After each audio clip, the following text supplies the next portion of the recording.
Having an end game is so important, even in the small steps, even in the small adventures, like my traveling in the last several days. The importance of really having that bigger picture in mind to be able to get what we want. Ultimately, live a life that we feel really deeply satisfied by. So I want to tell you about one of my very first clients, one of my very first coaching clients. He was working at a job that he felt really proud of having and had worked really hard to get himself into this job and felt really good about his work and the staff that he had and the money that he was making. And at the same time, he recognized that he was feeling really stuck. And so as we got into conversation and we developed our rapport and I got more clear on what was going on in his life, he shared that even though the job felt really good on the one hand, he didn't feel very effective and he didn't feel very valued. And it also took up lots and lots of his time, and he felt super drained and ultimately ineffective. While he did a great job, it ultimately left him feeling not good enough and ineffective.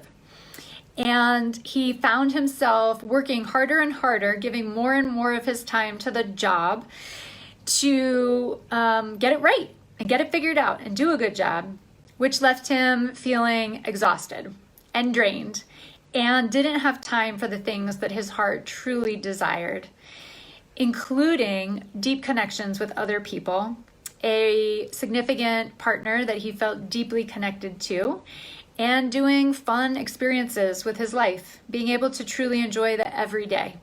And so in my conversations with him, it became very clear that he did not have a very clear end game vision of where he was wanting to get to. Ultimately, this is how he ended up feeling stuck and unable to move forward, unable to make change, unable to get to where he really wanted to go. So in my conversations with him, it became very clear that he did not have a clear end game and therefore was on this cycle where he would never actually be able to feel satisfied with the life that he was living. He couldn't actually see how he could have it all. And so many of us don't believe we can have it all. So I became very aware that he needed an end game, a very clear vision of how to actually have it all, to be able to have those deep, meaningful connections, find his significant other and have a really great relationship with that person, and also be able to do meaningful experiences, enjoy his day-to-day, and enjoy his work. So we got started, got clear on his end game, and as a result, he has been able to make in the past year some really amazing big life changes. And the result has been that he is now doing work that he feels really proud of, that feels deeply satisfying, where he's able to pay all of his bills and have a really good feeling about the work that he's doing. He's also now able to have time where he can rest and enjoy doing those types of activities like floating in the pool.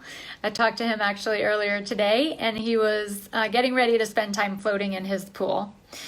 To be able to enjoy those smaller things and have meaningful experiences in his life, and also make room and time for dating and friendships, and being really intentional about the way that he spends his time and deeply connecting with other people that he really enjoys being around.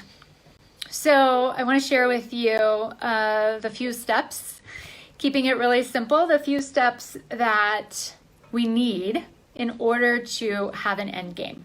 So the first thing, if you're taking notes, and for any of you watching, whether you're live or on replay, please pop it into the comments what stands out to you as I'm sharing the 3 steps.